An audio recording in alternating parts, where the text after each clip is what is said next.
ఈ 3 చేసి నడుము నొప్పిని తగ్గించేసుకోండి. హలో, నేను డాక్టర్ శ్వేత.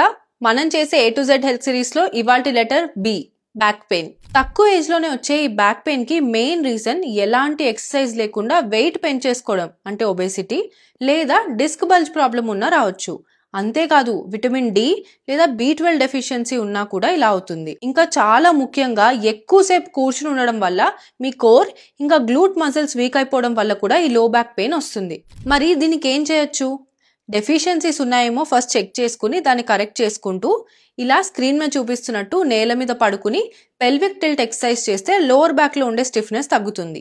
ఇంకా క్యాట్ అండ్ కౌ స్ట్రెచ్ చేయడం వల్ల స్పైన్ లో స్ట్రెచ్ వచ్చి ఫ్లెక్సిబిలిటీ పెరుగుతుంది. ఇంకా ఫైనల్ గా గ్లూట్ బ్రిడ్జెస్ కనుక చేస్తే మీ గ్లూట్స్ లో స్ట్రెంగ్త్ పెరిగి అది కూడా హెల్ప్ చేస్తుంది. మీకు ఇప్పుడు బ్యాక్ పెయిన్ లేకపోయినా మీరు ఎక్సర్సైజెస్ చేస్తూ ఉంటే ఫ్యూచర్ లో కూడా బ్యాక్ పెయిన్ రాకుండా హెల్ప్ అవుతుంది. ఇంకా ఊరికే వెళ్ళిపోకుండా నెక్స్ట్ వచ్చే వీడియో లెటర్ C మీద ఉంటుంది కాబట్టి అదేంటో కింద గెస్ చేసేయండి. దీనికి హింట్ ఏమో, పొద్దున్న ఎంత కష్టపడినా పని మాత్రం అవ్వదు.